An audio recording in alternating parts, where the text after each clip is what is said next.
बिस्मिल्लाहिर्रहमानिर्रहीम। अस्सलाम वालेकुम डियर स्टूडेंट्स। आज हम केमिस्ट्री क्लास 9 बाब नंबर 3 पीरियाडिक टेबल और खसूसियात की पीरियडिसिटी के मुख्तसर मश्की सवालात हल करने जा रहे हैं। इसमें जस्ट 9 ही क्वेश्चंस हैं, बिल्कुल इजी से क्वेश्चंस हैं। स्टूडेंट्स, आपसे रिक्वेस्ट है कि अगर आपने अभी तक मेरे चैनल को सब्सक्राइब नहीं किया तो प्लीज़ सब्सक्राइब कर लें। अच्छा, फर्स्ट क्वेश्चन है, नोबल गैसेस क्यों रिएक्टिव नहीं होती, यानी कि क्यों किसी से ये रिएक्शन नहीं करती। तो नोबल गैसेस के वैलेंस शेल में 2 या 8 इलेक्ट्रॉन्स ही होते हैं, बस तमाम नोबल गैसेस के बैरूनी शेल मुकम्मल होते हैं और इसी बिना पर नोबल गैसेस ना तो इलेक्ट्रॉन हासिल करती हैं और ना ही खारिज करती हैं। अच्छा, तो ये हमें पता चल गया क्योंकि इनके बैरूनी शेल में इलेक्ट्रॉन्स मुकम्मल होते हैं, यानी कि जो इनका बैरूनी शेल है वो मुकम्मल तौर पर पुर होता है, मुकम्मल तौर पर फिल होता है। उसमें ना तो इलेक्ट्रॉन्स के समाने की गुंजाइश होती है, ना ही वो इलेक्ट्रॉन्स देती हैं। ये इलेक्ट्रॉन्स की शराकत भी नहीं करती, यानी कि इलेक्ट्रॉन्स को शेयर भी नहीं करती। इनको कोई ज़रूरत नहीं है क्योंकि इनके बैरूनी शेल मुकम्मल हैं, 2 या 8 इलेक्ट्रॉन्स हैं। डुप्लेट रूल और ऑक्टेट रूल के मुताबिक ये मुस्तहिकम है, इसलिए ये नॉन रिएक्टिव होती हैं, यानी कि इसलिए ये रिएक्टिव नहीं होती। नॉन रिएक्टिव यानी कि रिएक्टिव नहीं है, ठीक है, यानी कि किसी से रिएक्शन नहीं करती। अच्छा, बिल्कुल इजी सा क्वेश्चन है स्टूडेंट्स। तो बेसिक पॉइंट ये है कि जो नोबल गैसेस हैं इनके बैरूनी शेल मुकम्मल तौर पर पुर होते हैं, इनमें इलेक्ट्रॉन्स पुर होते हैं, मुकम्मल होते हैं, ठीक है। मज़ीद इलेक्ट्रॉन्स की ना तो गुंजाइश है, ना ही इलेक्ट्रॉन्स खारिज करती हैं। अच्छा, नेक्स्ट दूसरा क्वेश्चन है स्टूडेंट्स कि सीजियम जिसका सिंबल CS है को जिसका एटॉमिक नंबर 55 है, ठीक है। अच्छा, ये भी उन्होंने हमें बता दिया। अब देखें, यही सारा राज छुपा है, ये जो उन्होंने इन्फॉर्मेशन दिया ना कि जिसका एटॉमिक नंबर 55 है। अपने वैलेंस शेल में से एक इलेक्ट्रॉन खारिज करने के लिए क्यों बहुत थोड़ी एनर्जी की ज़रूरत होती है। चलें, तो यहाँ पर देखते हैं आंसर इसका। तो सीजियम ग्रुप 1 के निचले हिस्से में पाया जाता है। जी हाँ स्टूडेंट्स, तो ये मैं आपको पीरियोडिक टेबल से दिखाता हूँ। तो ये देख लें स्टूडेंट्स, ये सीजियम है, ठीक है। तो ये देख लें, ये ग्रुप 1 है, ये वाला जो है ये ग्रुप 1 है, ये ऑलमोस्ट इसके निचले हिस्से में पाया जाता है। और ये देख लें एटॉमिक नंबर इसका 55 यहाँ पर लिखा है, ये इन्फॉर्मेशन हमें बताई गई थी। इसका एटॉमिक साइज काफ़ी बड़ा होता है। जी हाँ बिल्कुल, 55 इलेक्ट्रॉन्स हैं इसमें, तो जितने एटॉमिक नंबर हैं उतने ही उसमें इलेक्ट्रॉन्स हैं, तो ये काफ़ी बड़े साइज़ का एटम है। बस सीजियम के वैलेंस शेल और न्यूक्लियस के दरमियान कई शेल्स पाए जाते हैं। जी हाँ बिल्कुल, चूँकि 55 इलेक्ट्रॉन्स हैं तो न्यूक्लियस और बैरूनी शेल के दरमियान कई दूसरे शेल्स भी हैं, KL M सो ऑन, ठीक है। इन इजाफी शेल्स की वजह से वैलेंस शेल में मौजूद इलेक्ट्रॉन्स पर न्यूक्लियस की इलेक्ट्रोस्टैटिक फोर्सेस कम होती हैं। तो जी हाँ स्टूडेंट्स, इसे हम शील्डिंग इफेक्ट बोलते हैं, ठीक है। यहाँ पर आपको सीजियम का एक एटम दिखाया गया है, इसमें देखें तो 55 इलेक्ट्रॉन्स हैं। अब इसका जो बैरूनी शेल है और जो न्यूक्लियस है इनके दरमियान देखें कई दूसरे शेल्स हैं, ठीक है। तो इन शेल्स की वजह से क्या होगा कि जो इलेक्ट्रॉन्स हैं वो न्यूक्लियस की जो ग्रिफ्ट है या न्यूक्लियस की जो पकड़ है वो बाहर तक नहीं जाने देंगे। बैरूनी शेल में जो इलेक्ट्रॉन्स हैं उन तक कम न्यूक्लियर चार्ज या न्यूक्लियर इलेक्ट्रोस्टैटिक फोर्स पहुंचेगी। इसी वजह से इसके बैरूनी इलेक्ट्रॉन्स को खारिज करने के लिए थोड़ी सी एनर्जी की ज़रूरत होती है। तो बाहर जो इलेक्ट्रॉन हैं उनको थोड़ी सी एनर्जी लगाकर हम खारिज कर सकते हैं, क्योंकि इसका साइज़ बड़ा है। जिस तरह से आपको बताया कि इसी में राज है, 55 एटॉमिक नंबर है, तो काफ़ी बड़े साइज़ का है।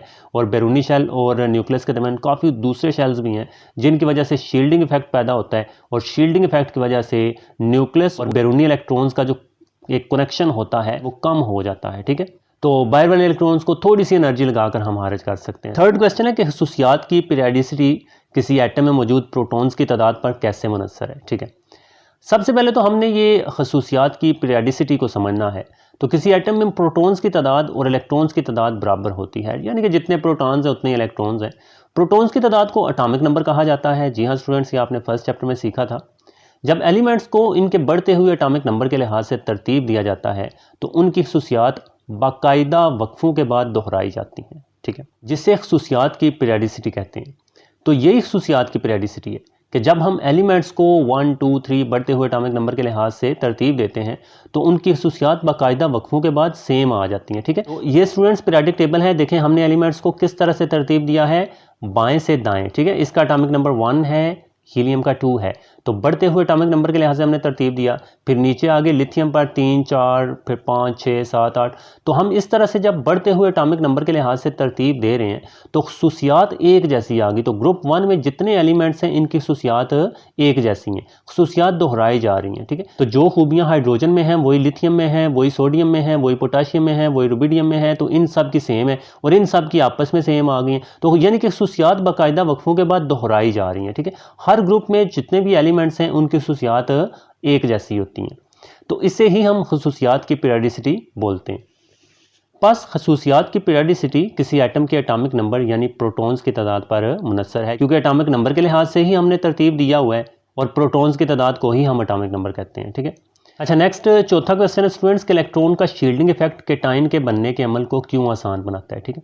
तो सबसे पहले देखते हैं कि केटाइन होता क्या है। तो पॉजिटिव आयन को केटाइन कहा जाता है, ठीक है। अच्छा, पॉजिटिव आयन कब बनता है? जब किसी एटम के बैरूनी शेल में से एक इलेक्ट्रॉन खारिज हो जाता है, एक इलेक्ट्रॉन निकल जाता है, तो वो पॉजिटिव आयन बनता है और पॉजिटिव आयन को हम केटाइन कहते हैं। अंदरूनी शेल्स में मौजूद इलेक्ट्रॉन्स वैलेंस शेल के इलेक्ट्रॉन्स पर न्यूक्लियस की अट्रैक्शन यानी कशिश की कुव्वत को कम कर देते हैं, ये शील्डिंग इफेक्ट कहलाता है। नतीजतन वैलेंस इलेक्ट्रॉन्स को थोड़ी सी एनर्जी से निकाला जा सकता है। जाहिर सी बात है कि एटम का साइज बड़ा होगा, बैरूनी शेल और न्यूक्लियस के दरमियान कई दूसरे शेल्स भी हैं और उनमें इलेक्ट्रॉन्स होते हैं और उन इलेक्ट्रॉन्स की वजह से जो न्यूक्लियस की गिरफ्त है बाहर वाले इलेक्ट्रॉन्स पर वो कम हो जाती है, इसी को हम शील्डिंग इफेक्ट कहते हैं। और अब बाहर वाले इलेक्ट्रॉन्स पर न्यूक्लियस की गिरफ्त कमज़ोर हुई है, तो हम बाहर वालों को थोड़ी सी एनर्जी लगाएंगे तो वो खारिज हो जाएगा। अब अगर इलेक्ट्रॉन खारिज होगा तो वो केटाइन बन जाएगा। तो थोड़ी सी एनर्जी से हम निकाल सकते हैं और केटाइन बनने का अमल आसान हो जाता है।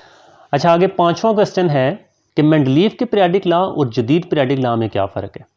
चले, तो स्टूडेंट्स ये बात याद रखिएगा कि मेंडलीव पहला साइंसदान था जिसने एक पीरियडिक टेबल बनाने की कोशिश की थी, ठीक है। ये जो पीरियडिक टेबल हमारे सामने है ये काविश सबसे पहले मेंडलीव ने की थी, ठीक है। और मेंडलीव ने भी एलिमेंट्स को इसी तरह से तरतीब दिया था, लेकिन उसमें थोड़ा बहुत फ़र्क है। तो ये अभी जो हम पढ़ रहे हैं ये सारा मॉडर्न है, ये जदीद है और मेंडलीव का अब ख़त्म हो गया है, मेंडलीव वाले को अब हम फॉलो नहीं करते। लेकिन अगर मेंडलीव ये ना करता तो शायद ये पीरियडिक टेबल भी हमारे सामने आज ना होता। तो पहली कोशिश मेंडलीव ने ही की थी। तो देखते हैं कि मेंडलीव ने कहाँ गलतियाँ की थी, फिर कैसे कैसे हमने उनको सुधारा और कैसे ये पीरियडिक टेबल जदीद जो पीरियडिक टेबल है वो हमारे सामने पेश आया। तो इनमें हमने डिफरेंस बताना है। लीव का लॉ क्या कहता है कि एलिमेंट्स के खसूसियात उनके एटॉमिक मासेस के पीरियडिक फंक्शंस हैं। पीरियडिक फंक्शंस यानी कि वही खसूसियात की पीरियडिसिटी जो है वो बार बार सेम आ रही है। तो मेंडलीव ने एटॉमिक मासेस के लिहाज से एलिमेंट्स को तरतीब दिया था और उसने कहा था कि एलिमेंट्स की खसूसियात जो हैं वो एटॉमिक मासेस पर डिपेंड करती हैं। अगर हम एटॉमिक मासेस के लिहाज से तरतीब देंगे तो वो सेम आएंगी। लेकिन जदीद पीरियडिक लॉ ये कहता है कि एलिमेंट्स की खसूसियात उनके एटॉमिक नंबर्स के पीरियडिक फंक्शन है। मॉडर्न पीरियडिक टेबल मैंने आपको दिखाया, इसमें हमने एलिमेंट्स को एटॉमिक नंबर के लिहाज से ही तरतीब दिया हुआ है, ठीक है। तो एलिमेंट्स की खसूसियात उनके एटॉमिक नंबर्स के, तो जस्ट इसका एटॉमिक मासेस है और इसका एटॉमिक नंबर है। इस लॉ की बुनियाद एटॉमिक मास पर थी। जाहिर सी बात है कि इसने एटॉमिक मासेस के लिहाज से तरतीब दिया था और इस लॉ की बुनियाद एटॉमिक नंबर पर है। और स्टूडेंट्स याद रखिएगा कि मेंडलीव के ज़माने में एटॉमिक नंबर अभी दरियाफ्त ही नहीं हुआ था, तो मेंडलीव को एटॉमिक नंबर का कुछ पता नहीं था। हाँ, एटॉमिक मासेस का पता था, तो उसने एटॉमिक मासेस के लिहाज से तरतीब दिया, तो इस वजह से एटॉमिक मास। और बाद में फिर जाकर एटॉमिक नंबर दरियाफ्त हुआ और इस लॉ की बुनियाद एटॉमिक नंबर पर रखी गई जो जदीद है, ठीक है। इस लॉ में कुछ नकाइस थे, काफ़ी नकाइस थे। इस लॉ में कोई नकाइस नहीं है, तो कोई नुकस नहीं है जी। जदीद पीरियडिक लॉ जो है ये बहुत अच्छा है, मेंडलीव से अच्छा है, ठीक है। तो स्टूडेंट्स ये आपने याद रखना है। अच्छा, नेक्स्ट छठा क्वेश्चन है वेरी इजी कि पीरियडिक टेबल में ग्रुप्स और पीरियड से क्या मुराद है। अब ग्रुप्स क्या होते हैं? तो पीरियडिक टेबल में अमूदी कॉलम्स ग्रुप्स कहलाते हैं। इन ग्रुप्स को बाएं से दाएं जानब 1 से लेकर 18 तक नंबर दिए गए हैं, बस इनकी तादाद 18 है। तो स्टूडेंट्स ये ज़रा आएँ पीरियडिक टेबल पर। तो स्टूडेंट्स आपको पता है कॉलम्स जो हैं ये हम स्तूनों को बोलते हैं, जो हम बिल्डिंग्स वगैरह बनाते हैं तो उनके नीचे भी हम कॉलम या जो पिलर्स होते हैं उन्हें भी हम कॉलम्स बोलते हैं। तो कॉलम्स ऊपर से नीचे या नीचे से ऊपर होते हैं, ठीक है। अब यहाँ पर देखें ये जो अरेंजमेंट है ये अमूदी कॉलम्स, पहला अमूदी कॉलम, दूसरा, तीसरा एंड सो ऑन, ये सारे ग्रुप्स हैं और इनको बाएं से दाएं 1, 2, 3, 4, 5, 6 नंबर दिए गए हैं 18 तक, ठीक है। तो ये ग्रुप्स की तादाद कितनी है? 18 है। चलें ये हमें कंफर्म हो गया। तो जो अमूदी कॉलम्स हैं इन्हें हम ग्रुप्स कहते हैं, ठीक है, और इनकी तादाद वगैरह आपने बता देनी है। आगे देखते हैं, किसी भी ग्रुप्स के एलिमेंट्स एक जैसी खसूसियात जाहिर करते हैं। तो जी हाँ स्टूडेंट्स, जिस तरह से आपको बताया कि हर ग्रुप की खसूसियात आपस में, जितने भी ग्रुप्स में एलिमेंट्स हैं उनकी खसूसियात सेम है। तो ये फर्स्ट ग्रुप है, इसकी खसूसियात जो हैं वो आपस में मिलती जुलती हैं, जितने भी एलिमेंट्स हैं सब की खसूसियात एक जैसी है, दूसरों की आपस में एक जैसी होंगी, ठीक है, इसी तरह से सो ऑन। तो ग्रुप्स में जितने भी एलिमेंट्स एक ग्रुप में होते हैं उनकी खसूसियात एक जैसी होती हैं। अच्छा आगे आए तो पीरियड्स, तो पीरियाडिक टेबल में एलिमेंट्स की उफ़क़ी कतारें पीरियड्स कहलाती हैं। अब स्टूडेंट्स उफ़क़ी कतारें क्या होती हैं, कतार किसको बोलते हैं? जैसे अगर आपको टीचर्स आपके कहते हैं कि कतार बनाकर खड़े हो जाएं, तो आप बाएं से दाएं या दाएं से बाएं ही खड़े होंगे ना, ऊपर नीचे तो नहीं खड़े होते ना कतार में। तो ये देखें, ये कतारें हैं, ये पहली कतार है हाइड्रोजन और हीलियम, दो ही एलिमेंट्स हैं इसमें, ये दूसरी कतार है, ये तीसरी है, ये चौथी है, एंड सो ऑन। अच्छा, तो इन कतारों को हम पीरियड्स कहते हैं, ठीक है। इनकी तादाद 7 है। जी हाँ स्टूडेंट्स, ये देख लें जी, इनकी तादाद 7 है। ये देखें, ये इनकी तादाद 7 है, ये देखें 7 है। अच्छा, ये जो नीचे है ना, ये बेसिकली क्या है, ये जो स्टार है, इधर भी आपको स्टार नज़र आ रहा है, ये सारी चीज़ इसमें फिट है, ठीक है ना, और ये नीचे वाली इस डबल स्टार वाले में फिट है। तो ये पीरियड्स नहीं है नीचे, क्योंकि ये ऊपर है, ये जस्ट नीचे हमने लिखे हैं ताकि इसकी खूबसूरती बरकरार रहे। अगर ये हम इधर फिट कर देते तो ये जो कतार है, यानी कि जो छठा पीरियड है, ये काफ़ी लेंथी हो जाना था आगे, जो कि खूबसूरत ना रहता पीरियाडिक टेबल इस तरह से, ठीक है। अच्छा, हर पीरियड के एलिमेंट्स मुख्तलिफ खसूसियात ज़ाहिर करते हैं। तो जी हाँ स्टूडेंट्स, जो हमने देखा कि ग्रुप्स के एलिमेंट्स की खसूसियात एक जैसी होती हैं, लेकिन पीरियड में जितने भी एलिमेंट्स होते हैं उनकी खसूसियात मुख्तलिफ होती हैं। तो जैसे फॉर एग्ज़ाम्पल हम ये दूसरा पीरियड ले लेते हैं, तो इसमें ये जितनी भी एलिमेंट्स हैं, lithium, beryllium, boron, carbon, nitrogen, इन सब की खसूसियात मुख्तलिफ हैं, ठीक है। तो एक पीरियड में खसूसियात जो हैं वो मुख्तलिफ होती हैं। तो नेक्स्ट 7वां क्वेश्चन है कि एलिमेंट्स को चौथे पीरियड में क्यों और कैसे तरतीब दिया गया है, ठीक है। तो सबसे पहले देखते हैं हम कैसे तरतीब दिया गया है, क्यों का जवाब हम एंड पर देंगे।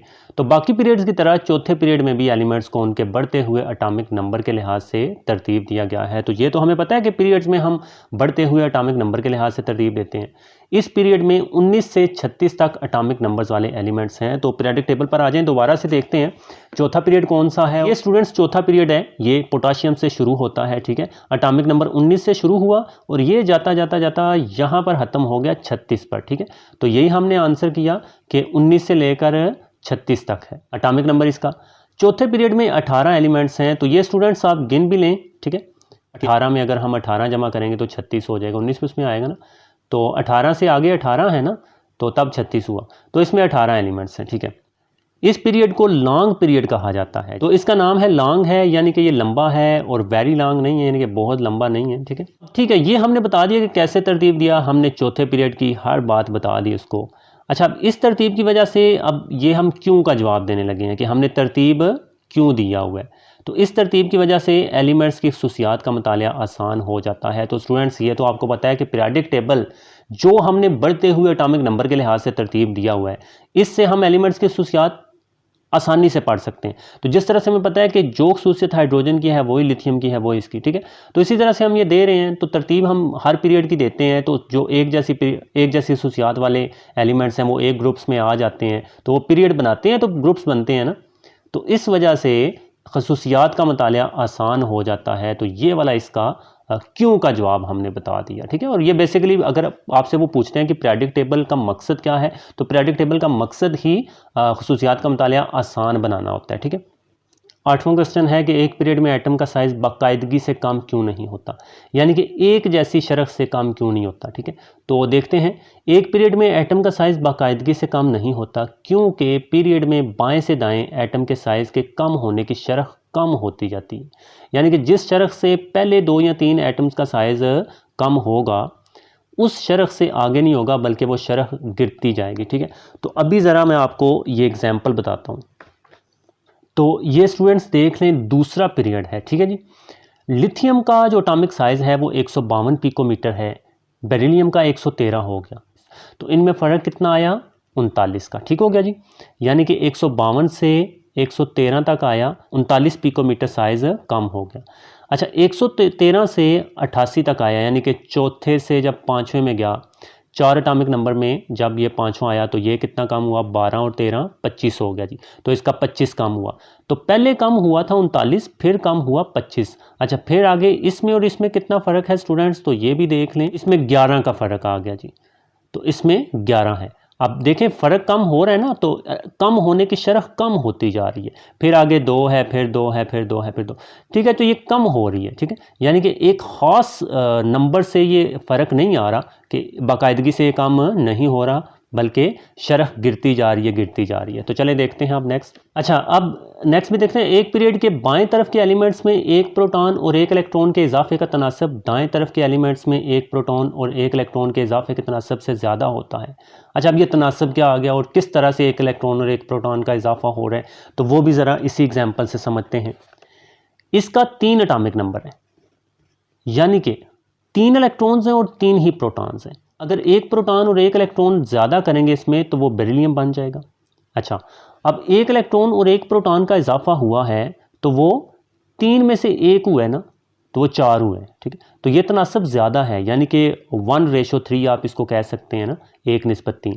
तो अगर 3 चीज़ों में एक चीज़ मिला देंगे तो वो ज़्यादा इजाफा होगा। जैसे फ़र्ज़ कर लें कि आपके पास 3 टॉफ़ीज़ हैं और एक टॉफ़ी आपको आपका फ्रेंड दे देता है, आप खुश होंगे यकीनन, क्योंकि उसने आपको लाइक ओवरऑल आपके पास 4 हो गई हैं, तो वो 25% उसने आपको दिया, ठीक है। यानी कि 100 में से 25 हिस्से दिए। अच्छा, अब नेक्स्ट इस आखिरी 2 पर आ जाएं। तो फ्लोरीन के पास 9 है, अगर एक इसमें इजाफा करेंगे इलेक्ट्रॉन और प्रोटॉन का तो वो 10 होगा, और ये 10% बन रहा है। अगर आपके पास 9 टॉफ़ियाँ हैं तो आपका दोस्त आपको एक टॉफ़ी देता है तो वो तनासब कम है ना, आपके पास ज़्यादा है तो एक आया है तो वो तनासब कम है, वो 10% है, ठीक है। तो आप इतने ज़्यादा खुश नहीं होंगे, क्योंकि आप लाइक ये सोचेंगे कि मेरे पास 9 तो हैं, 10वीं आ गई है तो क्या फ़र्क है, ना आती तो फिर भी क्या था, ठीक है। तो इस चीज़ को आपने समझना है, ये तनासब होता है, ठीक है। इसी वजह से पीरियड के शुरू में एटॉमिक साइज़ बहुत ज़्यादा कम होता है, जिस तरह से हमने मिसाल से समझा, और पीरियड के अख्ताम तक ये कमी कम होती जाती है, तो उस शरह से ये कम नहीं होता साइज़। अच्छा, ये तो चलें एक रीज़न हमने इनको बता दी। अच्छा, वो एक और रीज़न स्टूडेंट्स है, वैसे तो बेशुमार रीज़न्स हैं, तो यहाँ आपके लेवल के हिसाब से हम बता रहे हैं। मज़ीद दाएं तरफ ज़्यादा एटॉमिक नंबर वाले एलिमेंट्स के बैरूनी शेल में इलेक्ट्रॉन्स के दरमियान रिपल्सिव फोर्सेस ज़्यादा होने की वजह से इनका एटॉमिक साइज़ ज़्यादा शरह से कम नहीं होता। अब इस चीज़ को भी ज़रा समझें कि जो दाएं तरफ वाले पीरियड में जो ऑलमोस्ट दाएं तरफ वाले एटम्स होते हैं ना, उनके एटॉमिक नंबर ज़्यादा हैं। तो जैसे स्टूडेंट्स यहाँ पर देखें, ये फ्लोरीन है, ठीक हो गया, इसमें 9 इलेक्ट्रॉन्स हैं। अच्छा, अब होगा क्या, इसके के शेल में 2 इलेक्ट्रॉन्स होंगे और बैरूनी शेल इसका एल होगा, उसमें 7 इलेक्ट्रॉन्स हैं। अब अगर एक इलेक्ट्रॉन ज़्यादा आएगा तो 8 हो जाएंगे नियोन में, बैरूनी शेल में। अच्छा, तो वो जो 8 इलेक्ट्रॉन्स बैरूनी शेल में हैं वो एक दूसरे को दफ़ा करेंगे, इसको हम रिपल्सिव फोर्सेस बोलते हैं, क्योंकि इलेक्ट्रॉन इलेक्ट्रॉन को दफ़ा करता है। तो एटम थोड़ा सा फूल जाएगा, एटम थोड़ा सा बड़ा हो जाएगा, और वो कमी जो होनी थी पहले ज़्यादा, इस फूलने की वजह से वो कम हुई, सिर्फ 2 ही कम हुआ, क्योंकि रिपल्सिव फोर्सेस भी कंट्रीब्यूट करता है एटम के साइज़ को ज़्यादा कम नहीं होने देता, ठीक है, ज़्यादा शरह से कम नहीं होने देता। तो शुरू पर देखें बहुत ज़्यादा कम हो रहे हैं, आहिस्ता आहिस्ता वो कमी कम होती जा रही है। तो एटम्स के साइज़ के कम होने की शरह कम होती जाती है बाएँ से दाएँ, तो वो रेगुलर नहीं होता, वो यानी कि आप ये समझ लें कि एक जैसा फ़र्क नहीं इनमें होता। तो शुरू में वो फ़र्क ज़्यादा होता है, आहिस्ता आहिस्ता वो फ़र्क कम होता होता कम होता हो जाता है। तो ये बेसिकली हमसे वो पूछना चाह रहे थे इस क्वेश्चन में। अच्छा, नेक्स्ट लास्ट क्वेश्चन है, पीरियड में आयोनाइजेशन एनर्जी का रुझान क्या है। तो स्टूडेंट्स, पीरियड में बाएं से दाएं जानब आयोनाइजेशन एनर्जी की वैल्यू बढ़ती है, यानी कि ज़्यादा होती है। अच्छा, वजह क्या है जी। अच्छा, आयोनाइजेशन एनर्जी क्या है, बैरूनी शेल में से इलेक्ट्रॉन्स को खारिज करने के लिए जितनी एनर्जी दरकार होती है उसे हम आयोनाइजेशन एनर्जी कहते हैं। अब इसकी वजह यह है कि एटम का साइज़ कम होता है और बैरूनी इलेक्ट्रॉन्स पर न्यूक्लियस की इलेक्ट्रोस्टैटिक फोर्स ज़्यादा होती जाती है। तो जैसे जैसे पीरियड में हम बाएं से दाएं जाते हैं, एटम सिकुड़ते जाते हैं। अब जब एटम सिकुड़ेंगे यानी कि उनका साइज़ कम होगा, तो बैरूनी शेल के इलेक्ट्रॉन्स और न्यूक्लियस के दरमियान जो इलेक्ट्रोस्टैटिक फोर्स है वो ज़्यादा होती जाएगी। तो जो न्यूक्लियस में पॉजिटिव चार्ज है वो बाहर वाले इलेक्ट्रॉन्स को ज़्यादा कशिश से अपनी तरफ कशिश करेंगे, तो हमें एनर्जी ज़्यादा फिर लगानी पड़ेगी, तो तब वो इलेक्ट्रॉन्स खारिज होंगे। आयोनाइजेशन एनर्जी का रुझान आपने याद रखना है। तो पीरियड में बाएं से दाएं ये ज़्यादा होती है, क्यों, क्योंकि पीरियड में बाएं से दाएं एटम का साइज़ कम होता है और बैरूनी इलेक्ट्रॉन्स पर न्यूक्लियस की इलेक्ट्रोस्टैटिक फोर्स ज़्यादा होती जाती है। तो चलें स्टूडेंट्स, आई होप आपको समझ आ गई होगी, और अगर आपने ये वीडियो पूरी देखी है तो प्लीज़ लाइक और सब्सक्राइब भी कर दें। तो चलें स्टूडेंट्स, अपना ख्याल रखिएगा। खुदा हाफिज़।